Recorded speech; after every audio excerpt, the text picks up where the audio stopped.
Good morning dear students. कैसे हैं आप सभी। उम्मीद है आप लोग अच्छे होंगे, घर में अच्छे से पढ़ाई कर रहे होंगे।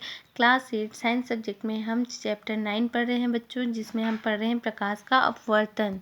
बच्चों, हम इस चैप्टर 9 में अपने प्रयोग के चित्र का अवलोकन कर बताइए कि विरल माध्यम, हम विरल माध्यम किसे कहते हैं बच्चों? हवा को, है ना। हवा हमारा विरल माध्यम कहलाता है और सघन माध्यम कांच कहलाता है और पानी, है ना, पानी। यदि प्रकाश की किरण जो है कांच में पड़े, यानी कि कांच में प्रवेश करे या फिर पानी में प्रवेश करे, तो वो हमारा सघन माध्यम कहलाता है। और यदि प्रकाश की किरण हवा में पड़े, है ना, तो वो हमारा विरल माध्यम कहलाता है। तो बच्चों, हम जो प्रयोग किए थे और चित्र बनाए हुए थे, है ना, इस प्रकार से हम एक प्रयोग कर चुके हैं बच्चों, जहां हम कांच का गुटका लिए थे, समतल दर्पण लिए थे। किस प्रकार से ये विरल माध्यम से सघन माध्यम में प्रवेश करता है, तो हम ये देखने का प्रयास करते हैं बच्चों की जो प्रकाश की किरण है ना, ये विचलित अपने जो तल हैं इससे विचलित होते हैं। तो क्या होता है, वो सीधी रेखा में होते हैं या थोड़ा सा मुड़ा हुआ होता है, ये हम अध्ययन किए हैं। तो इसके बारे में हम अवलोकन द्वारा पता करेंगे बच्चों, और हम बताएंगे बच्चों कि अवलोकन कर बताना है हमें कि विरल माध्यम से सघन माध्यम में जाने पर प्रकाश किरण अपवर्तन के कारण किस ओर मुड़ती है या फिर विचलित होती है, लंब रेखा की ओर या फिर लंब रेखा से परे, है ना। तो बच्चों, यहाँ पर हम देख सकते हैं कि किस प्रकार से जब विरल माध्यम से सघन माध्यम में प्रवेश करती है तो वो मुड़ जाती है, थोड़ा सा विचलित हो जाती है ना। और फिर से जब सघन माध्यम से विरल माध्यम में जाती है तो थोड़ा सा विचलित होती है, यानी कि जो रेखा है वो मुड़ जाती है। अब हम देखेंगे बच्चों दो सघन माध्यम से विरल माध्यम में जाने पर प्रकाश किरण अपवर्तन के कारण किस ओर विचलित होती है, लंब रेखा की ओर या फिर लंब रेखा से परे। तो क्या होता है बच्चों, लंब रेखा से परे होता है या फिर लंब रेखा की ओर होता है। तो हम देखते हैं बच्चों, यहाँ पर जो जब सघन माध्यम से, यहाँ पर डायग्राम के थ्रू सघन माध्यम से, ये हमारा क्या है, सघन माध्यम है ना। ये किरण जो है कांच के गुटके में प्रवेश कर चुका है, तो ये हमारा सघन माध्यम। जब सघन माध्यम से विरल माध्यम में प्रवेश करता है ना, यानी कि हवा में प्रकाश की किरण जब पड़ती है तो ये किस प्रकार से लंब रेखा की ओर, जो ये लंब रेखा है बच्चों, इसकी ओर होती है या फिर लंब रेखा से परे होती है। तो ये लंब रेखा जो है उससे परे होती है ना। हम देखते हैं बच्चों चित्र 9.3 में जो आपतित किरण है AB व लंब रेखा M1 और M2 के बीच के कोण AOM1 को आपतन कोण कहते हैं, है ना। आपतन कोण जो हम ये वाला पार्ट्स देखते हैं बच्चों AB, है ना, AB जो होता है, जो AM1 और O, ये हमारा क्या है बच्चों, आपतन कोण है ना। यानी कि हम यहाँ पर देखते हैं AB व लंब रेखा M1 M2 के बीच के कोण जो है, M1 और M2 के जो बीच की कोण है बच्चों, हम देखते हैं कोण AO और M1 को आपतन कोण कहते हैं। इसे कोण I, यहाँ पर देख रहे हैं, इसे कोण I संकेत से दर्शाया जाता है। इसी प्रकार आपतित किरण OP, हम O और P को देखते हैं, ये क्या है, आपतित किरण है। तो OP के लंब M1 और M2 के साथ बनने वाले जो कोण हैं M2, है ना, यहाँ पर जो M2 है, O है और P है, इसके द्वारा जो बनने वाले कोण है बच्चों, इसे हम किसके द्वारा दर्शाते हैं, R के द्वारा, है ना। इन्हें हम अपवर्तन कोण कहते हैं और इसे कोण R से दर्शाया जाता है। अब देखते हैं बच्चों चित्र 9.3 से आप समझ सकते हैं कि चूंकि दोनों लंब रेखाएं M1 M2 व N1 N2 समानांतर होंगी, अतः कोण M2 OP व कोण N1 PO बराबर होंगे। तो यहाँ पर हम M2 ओ और पी को देखेंगे, इनके जो कोण हैं, और यहाँ पर हम देखते हैं बच्चों जो N1 और PO, N1 और P और O, ये दोनों जो कोण हैं, है ना, हम इनको दोनों को यदि हम देखें तो दोनों क्या होते हैं, बराबर होंगे। अपने प्रयोग के चित्र में इन दोनों कोणों को नापकर आप इनकी पुष्टि कीजिए। तो हम इसे नापकर भी इनकी पुष्टि कर सकते हैं कि दोनों बराबर हैं या नहीं हैं। अतः बिंदु P पर दूसरी बार अपवर्तन के समय कोण N1 PO आपतन कोण होगा और कोण R के बराबर होगा। तो ये कोण R के बराबर होगा, है ना। अतः बिंदु P पर निर्गमित किरण PCD का बिंदु, है ना, PCD का बिंदु P पर लंब के साथ कोण N2 PD निर्गमन कोण कहलाता है। तो बच्चों हम यहाँ पर देखेंगे, यहाँ पर देखते हैं जो PC और D वाला भाग है, ये हमारा PC और D वाला भाग है ना। PC और D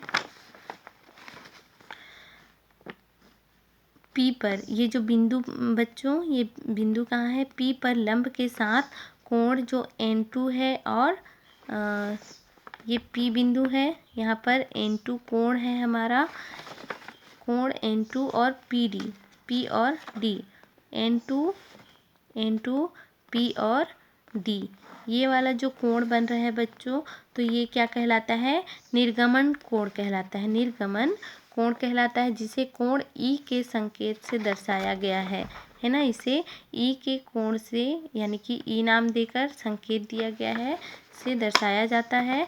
और यह कोण दूसरी बार के अपवर्तन का अपवर्तन कोण भी है। अपने चांदे की सहायता से आप कोण I, R व कोण E नापकर अपनी कॉपी में नोट करें व देखें कि ऊपर लिखे निष्कर्षों 1 व 2 की पुष्टि होती है या नहीं। तो बच्चों कोणों को जब हम नापते हैं तो ये बराबर होते हैं, है ना। आप इस क्रियाकलाप को कोण I का मान बदलकर नई आपतित किरण के साथ दोहराएं व देखें कि अब भी वही निष्कर्ष निकलते हैं या नहीं, है ना। क्रियाकलाप 4 देखेंगे बच्चों, जिसमें हम देखते हैं, आप क्रियाकलाप 3 को ऐसी आपतित किरण के साथ दोहराइए, है ना। ऐसी आपतित किरण, जो किरण आती है उन्हें क्या कहते हैं बच्चों, आपतित किरण कहते हैं। तो हम क्रियाकलाप जो 3 अभी किए, तो 3 के को ऐसी आपतित किरण के साथ हमें दोहराना है जो लंब M1 O M2 की दिशा में हो, है ना। M1 M2 और O की दिशा में हो। क्या इस परिस्थिति में भी अपवर्तन के बाद आपतित किरण अपनी दिशा से विचलित होती है। क्रियाकलाप 3 व 4 के आधार पर अब आप अपवर्तन की परिभाषा अपने शब्दों में बना सकते हैं।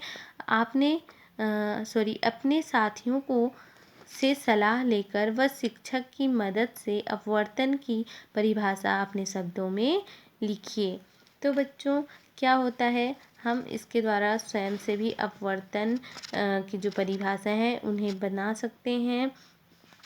क्या होता है, जो आपतित किरण होता है बच्चों, आपतित किरण अपनी दिशा से जब विचलित होती है ना, तो हम क्या कहते हैं उसे, अपवर्तन, जब वो विचलित हो जाती है तो अपवर्तन कोण कहेंगे बच्चों। क्या होता है, हम देखें क्रियाकलाप 3 में भी देखें, जो आपतित किरण होती है ना, विरल माध्यम से सघन माध्यम में प्रवेश करती है ना, या फिर सघन माध्यम से विरल माध्यम में प्रवेश करती है, तो क्या होते हैं, वो अपने तल से थोड़ा सा विचलित हो जाते हैं, यानी कि थोड़ा सा मुड़ जाते हैं, ठीक है।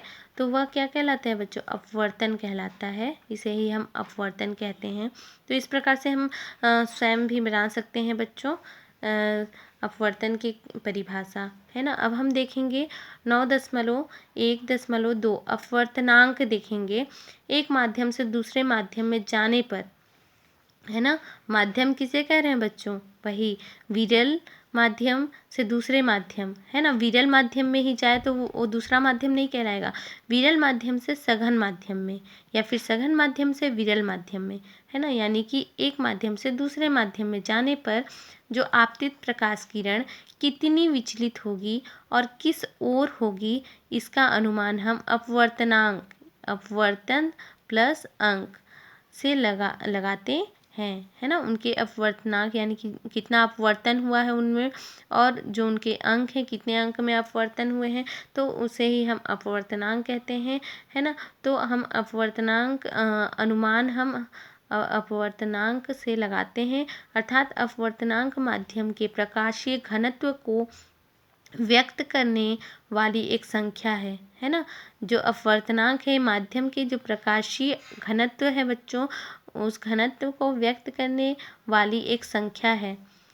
यहाँ पर सूत्र दिए हुए हैं, फॉर्मूला है, किसी माध्यम का अपवर्तनांक प्रकाश का निर्वात या हवा में चाल, प्रकाश का उस माध्यम में चाल। आइए अब हम अपवर्तनांक का मान ज्ञात करने का एक तरीका सीखें। तो बच्चों, हम अपवर्तनांक का मान ज्ञात करने के लिए क्रियाकलाप 5 के द्वारा हम समझ सकते हैं। यहाँ पर हम देखते हैं क्रियाकलाप 3 के प्रयोग का चित्र लीजिए। हम क्रियाकलाप 3 में जो प्रयोग का चित्र है बच्चों उसे लेंगे। ये जो हमारा क्रियाकलाप 3 है बच्चों, इसका चित्र हम लेंगे जो हम यहाँ पर बना चुके हैं, है ना। इस चित्र के द्वारा हम समझेंगे। इसमें आपतन बिंदु O पर प्रकार की नोक रख कर एक वृत्त खींचिए, है ना। जो हम गुटका लिए थे और आपतन बिंदु O था बच्चों, है ना। तो ये हमारा देखो यहाँ पर जो बिंदु है O बिंदु है, यहाँ पर हम रख के क्या करेंगे, प्रकार का नोक रखेंगे, यहाँ से एक वृत्त खींचेंगे, है ना। इस प्रकार से एक वृत्त हम खींच लिए हैं, ठीक है, जो आपतित किरण को A बिंदु पर काटता है। जो आपतित किरण है बच्चों, जो किरण आ रही है उसको A बिंदु पर काट रहा है ये वृत्त, ठीक है। अब हम देखते हैं अपवर्तित किरण OP पर वृत्त की कटान बिंदु को क्या नाम दे दिए, F नामांकित कीजिए। जो हमारा आपतित किरण OP है बच्चों, O और P, ये वाला है ना, O और P, ठीक है। ये हमारा बिंदु कांच के गुटके में P था, यहाँ पर आप लोग देख सकते हैं इस प्रकार से। तो O और P बिंदु, यहाँ इसे हम क्या नाम दे दिए बच्चों, F नाम दे दिए, है ना, F द्वारा नामांकित किए। जो कटान बिंदु है बच्चों, ये हमारा वृत्त को काट रहा है, तो इस कटान बिंदु को हम F नाम दे दिए, ठीक है। अब हमें आपतित व अपवर्तित किरणों के क्रमशः बिंदु A व F की लंब M1 M2 से दूरी पता लगाता है। किस प्रकार से हम अपवर्तनांक को ज्ञात कर रहे हैं बच्चों, जो मान होता है अपवर्तनांक का उसे ज्ञात कर रहे हैं, तो ये एक तरीका है। इस प्रकार से हम वृत्त खींचकर A बिंदु को किस प्रकार से काट रहे हैं, और जो हमारा O और P है, इस बिंदु के बीच में जो वृत्त खींचे तो जो कटान बिंदु होता है उस बिंदु को हम F द्वारा नामांकित कर देते हैं। और जो हमारा A और F होता है ना, A व F की जो लंब रेखा है, ठीक है, तो ये लंब रेखा M1 और M2, ठीक है, M1 व M2 पर क्रमशः लंब खींचिए। हम लंब खींच दिए हैं, ठीक है। इससे हमें क्या पता करना है, दूरी का पता लगाना है हमें, और इससे A व F से रेखा M1 और M2 पर क्रमशः लंब खींचना है, तथा उसे क्रमशः AX तथा FY नाम दीजिए। तो इस प्रकार से हम AX और YF, है ना, इस प्रकार से हम इसकी दूरी को मापेंगे बच्चों, नाप लेना है दूरी को, और इस दूरी को ही हमें ज्ञात करना है। इसकी विधि अपने गणित में कक्षा 6 यानी कि कक्षा 6 में सीखी है। आपका प्रयोग चित्र अब चित्र 9.4 की तरह दिखेगा, है ना, चित्र 4 की तरह दिखेगा। स्केल की सहायता से दूरी AX व FY नापकर उनका अनुपात AX fy की गणना कीजिए। आपके द्वारा प्राप्त अंक को अपवर्तनांक कहते हैं। यह अंक ग्रीक अक्षर म्यू से प्रदर्शित किया जाता है ना। इसे क्या बोला जाता है बच्चों? म्यू कहा जाता है, म्यू, है ना। तो यह अंक ग्रीक अक्षर, ये ग्रीक अक्षर है, म्यू से प्रदर्शित किया जाता है और उसका उच्चारण म्यू है ना, म्यू है। यह अतः अनुपात म्यू बराबर ax अपॉन fy, यानी कि अपवर्तनांक हवा से कांच का, है ना, हवा से कांच का जो अपवर्तनांक है यह कांच के प्रकार पर निर्भर करता है। कांच किस प्रकार के का है बच्चों, उस पर निर्भर करता है। हवा से कांच के अपवर्तनांक का मान 1.5 के लगभग आता है ना। जो हवा है बच्चों, हवा से कांच का यदि हम अपवर्तनांक का मान ज्ञात करेंगे तो 1.5 से लगभग आता है। आपके प्रयोग वाले गुटकों के कांच का अपवर्तनांक क्या आया? आप इसी विधि से आपतन कोण I का मान बदलकर अपवर्तनांक की गणना कीजिए। आप देखेंगे कि मान पूर्ववत आएगा, अर्थात अपवर्तनांक आपतन कोण के मान पर निर्भर करता है, नहीं करता, है ना। जो अपवर्तनांक है बच्चों वो आपतन कोण के मान पर निर्भर नहीं करता है, बल्कि कहाँ निर्भर करता है, बल्कि दोनों प्रकाशीय माध्यमों की प्रकृति पर निर्भर करता है कि किस प्रकार से जो प्रकाशीय माध्यम होता है, जो कांच होता है उस पर निर्भर करेगा, जो प्रकाशीय माध्यम जो प्रकाश है उस पर निर्भर करेगा, विरल माध्यम पर निर्भर करेगा, है ना। इस विधि से आप बिंदु P को केंद्र मानकर P और D, है ना, PD त्रिज्या का वृत्त बनाकर कांच से हवा का अपवर्तनांक ज्ञात कीजिए। इस अपवर्तनांक का मान कितना आएगा? 1 से कम आया या अधिक, वो हम पता कर सकते हैं बच्चों वृत्त खींचकर, जिस प्रकार से अभी हम क्रियाकलाप 5 में किए, है ना। हवा से कांच व कांच से हवा के अपवर्तनांक की तुलना से आप समझ सकते हैं कि अपवर्तनांक 1 से अधिक होने पर प्रकाश किरण विरल से सघन माध्यम की ओर जा रही है ना। हम क्या करते हैं बच्चों, जब हवा से कांच व कांच से हवा के अपवर्तनांक की तुलना करते हैं तो तुलना से आप समझ सकते हैं कि अपवर्तनांक 1 से अधिक होने पर, है ना, यदि अपवर्तनांक 1 से अधिक होता है तो होने पर प्रकाश किरण विरल से कहाँ जाती है? सघन माध्यम की ओर जा रही है, वह लंब की ओर विचलित होगी, लंब की ओर क्या होगी? विचलित होगी। इसी प्रकार अपवर्तनांक 1 से कम होने पर प्रकाश किरण सघन से विरल माध्यम की ओर जा रही है, वह उसका विचलन लंब से परे होगा, है ना। क्या होता है बच्चों, यदि प्रकाश की किरण सघन से विरल माध्यम की ओर जाती है तो उसका जो विचलन लंब से क्या होगा? परे होगा, है ना। हम देखते हैं बच्चों सघन से विरल माध्यम की ओर जब जाती है तो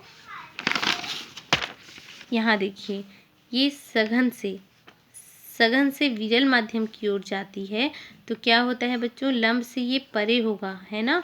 और जब विरल से सघन माध्यम में आती है तो ये जो थोड़ा सा क्या होता है, ये लंब से विचलित हो जाता है, थोड़ा सा ये मुड़ा हुआ आपको नज़र आ रहा होगा, है ना। तो हम जान गए बच्चों कि क्या होता है, जब प्रकाश किरण सघन से विरल माध्यम की ओर जा रही होती है या जा रही है तो उसका विचलन लंब से परे होगा, और विरल से सघन माध्यम की ओर जा रही है तो वह लंब की ओर विचलित होगा, लंब की ओर विचलित होता है, थोड़ा सा मुड़ जाता है, लंब की ओर ही, है ना। तो हम देखते हैं बच्चों यहाँ पर 9.2 लेंस से अपवर्तन, है ना, लेंस से अपवर्तन 2 पृष्ठों से घिरे हुए उस पारदर्शी माध्यम को लेंस कहते हैं। 2 पृष्ठों से घिरा हुआ होता है बच्चों, जो लेंस होता है वो 2 पृष्ठों से घिरे हुए उस पारदर्शी, यानी कि वो पारदर्शी भी होता है, तो पारदर्शी माध्यम को क्या कहते हैं?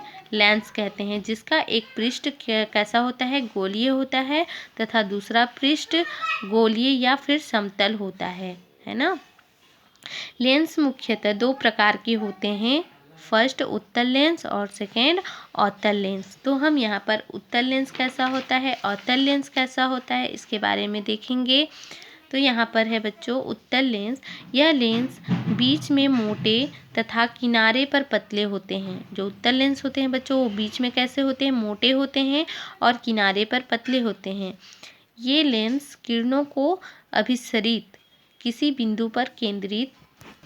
तो बच्चों यहाँ पर जो अभिसारी लेंस से यह तात्पर्य है ना, जो ये लेंस किरणों को क्या करते हैं, अभिसरित करते हैं, यानी कि जितने भी किरण आते हैं उनको एकत्रित कर लेते हैं एक जगह पे, है ना। इस प्रकार से मान लो कोई सूर्य के किरण आ रहे हैं, है ना, इसको इस प्रकार से अभिसरित कर लेते हैं, इकट्ठा कर लेते हैं। इसे हम अभिसरित या फिर अभिसारी लेंस भी कहते हैं। ठीक है, अभिसरित भी कह सकते हैं या अभिसारी भी कह सकते हैं। यानी कि ये लेंस किरणों को क्या कर रहे हैं, अभिसरित कर रहे हैं, किसी बिंदु पर केंद्रित करते हैं, अतः इन्हें अभिसारी लेंस भी कहते हैं। अब देखते हैं हम अवतल लेंस। ये लेंस बीच में पतले तथा किनारों पर मोटे होते हैं, है ना, जस्ट अपोजिट उत्तल लेंस के जस्ट अपोजिट अवतल लेंस होते हैं बच्चों, है ना। जिस प्रकार से उत्तल लेंस में बीच में मोटे तथा किनारे पे पतले होते हैं, पर अवतल लेंस में बीच में पतले और किनारे पर मोटे होते हैं। ये लेंस किरणों को अपसरित करते हैं, है ना, यानी कि फैलाते हैं, अतः इन्हें अपसारी लेंस कहते हैं बच्चों। जिस प्रकार से आप टॉर्च देखे हैं बच्चों, टॉर्च का जो किरण होता है वो क्या होता है, वो अपसरित होते हैं। अपसरित यानी कि पहले छोटा फिर बाद में जितना भी उसकी किरण दूरी पर फैलती है, वो प्रकाश की जो किरण होती है वो अपसरित होती जाती है, यानी कि फैलते जाती है ना। इस प्रकार से मान लो ये हमारा टॉर्च है, इससे जो निकलने वाली किरणें हैं वो थोड़ी दूरी पर जाके इस प्रकार से फैल जाते हैं, है ना। तो अवतल लेंस में क्या होता है बच्चों, इसी प्रकार से जो प्रकाश की किरण है वो फैल जाते हैं और इन्हें हम अपसारी लेंस कहते हैं। उत्तल और अवतल लेंस को पुनः निम्न प्रकार से वर्गीकृत किया जाता है ना। फिर से जो अवतल और उत्तल लेंस है बच्चों, इस प्रकार से वर्गीकृत किया जाता है। चित्र 9.5 के अनुसार हम देखेंगे। यहाँ पर देखिए लेंसों की कुछ सामान्य आकृतियाँ हैं, है ना। इस प्रकार से जो आकृतियाँ हैं बच्चों, हमने पढ़ा था कि उत्तल लेंस में जो बीच वाला भाग होता है ना, वो मोटा होता है और किनारे वाला भाग पतला होता है। ठीक है, तो ये हमारा क्या है, उत्तल लेंस है। और ये वाला जो पार्ट्स आप लोग देख रहे हैं, ये है ना, बीच में पतला होता है और किनारे पर मोटा होता है। तो ये वाला पार्ट्स क्या होता है, ये वाला जो लेंस होता है ये अवतल लेंस कहलाता है। ठीक है, इसके जब हम इसे काट कर देखते हैं, है ना, तो इसके एक भाग को देखेंगे तो इस प्रकार से नज़र आता है, और हमारा जो उत्तल लेंस है उसे देखेंगे तो जब उसका आधा भाग को देखेंगे तो इस प्रकार से नज़र आता है।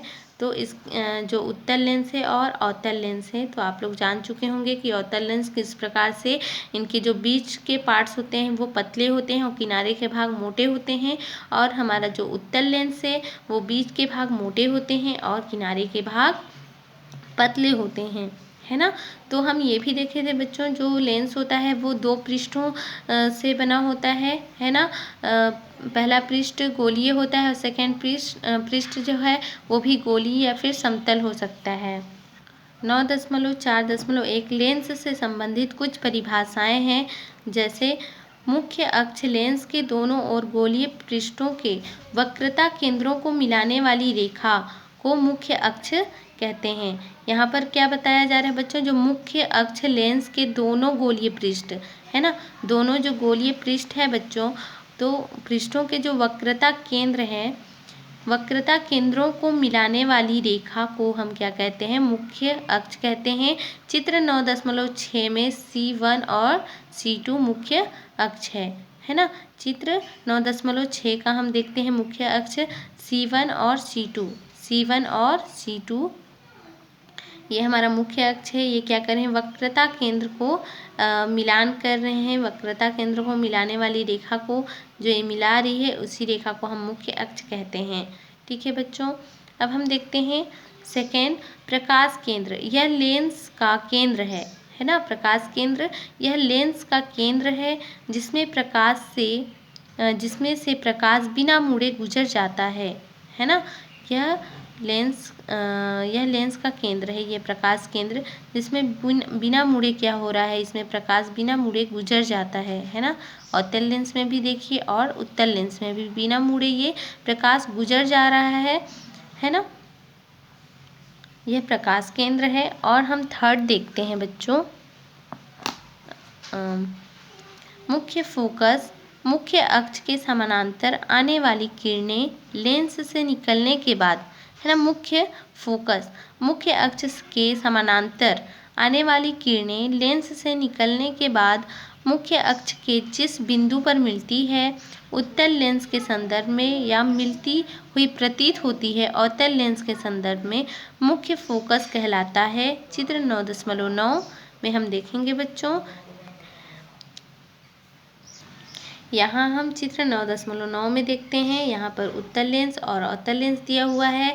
इसमें हम देखते हैं बच्चों की मुख्य जो फोकस, तो बच्चों यहाँ चित्र 9.9 में फोकस मुख्य अक्ष हम देखेंगे, जो आने वाली किरणें होती हैं बच्चों, है ना, वो लेंस से जब बाहर निकलती हैं, यानी कि लेंस से होते हुए जब गुजरती हैं, तो जहाँ पर वो मुख्य बिंदु पर मिलती हैं उसे ही हम फोकस मुख्य फोकस बिंदु कहते हैं, यानी कि मुख्य फोकस कहलाता है ना। जो बिंदु आने वाली जो किरण होती है जिस बिंदु पर मिलती है वही हमारा मुख्य फोकस कहलाता है। फोकस दूरी F, फोकस दूरी F यह मुख्य फोकस और प्रकाश केंद्र के बीच की दूरी है ना। जो F है बच्चों, ये मुख्य फोकस और प्रकाश केंद्र के बीच की दूरी है, बीच वाली दूरी होती है जिसे हम F से दर्शाते हैं, इसे ही फोकस दूरी कहते हैं। इस डायग्राम के थ्रू भी हम देख सकते हैं बच्चों, जो यहाँ पर F है ये क्या है, मुख्य फोकस है, ये मुख्य फोकस और जो प्रकाश की किरण की जो बीच की दूरी है बच्चों, ये दूरी को ही हम F से फोकस कहलाता है। ये फोकस मुख्य फोकस और प्रकाश के केंद्र के बीच की दूरी F हमारा F कहलाता है, यानी कि फोकस दूरी कहलाता है। ठीक है बच्चों, अब हम देखते हैं 9.2.2 प्रकाश से बने प्रतिबिंबों की रचना के नियम देखेंगे।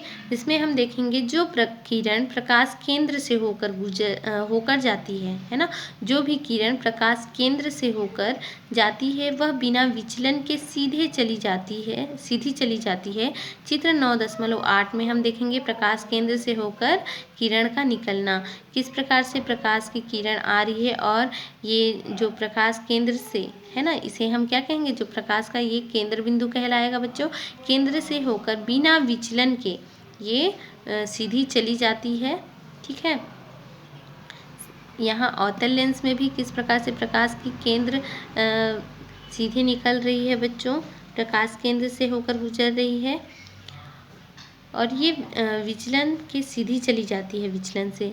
सेकंड देखेंगे, जो किरण मुख्य अक्ष के समानांतर आपतित होती है ना, मुख्य अक्ष के समानांतर आपतित होती है, ये मुख्य अक्ष है बच्चों, इसके समानांतर क्या हो रही है, इसके समानांतर ये किरण आपतित हो रही है, वह लेंस से अपवर्तन के बाद मुख्य फोकस से होकर गुजरती है, यानी कि उत्तल लेंस में हम देखेंगे, या मुख्य फोकस से होकर आती हुई प्रतीत होती है। मुख्य फोकस ये हमारा मुख्य फोकस से समानांतर में जो मुख्य फोकस के समानांतर आपतित होती है वह लेंस से अपवर्तन के बाद, है ना, अपवर्तन यानी कि आने के बाद वह मुख्य फोकस से होकर जाती है या मुख्य फोकस से होकर आती हुई प्रतीत होती है ना। आप लोग देख सकते हैं ये अवतल लेंस में भी किस प्रकार से आती हुई प्रतीत हो रही है, अवतल लेंस में चित्र 9.9 में।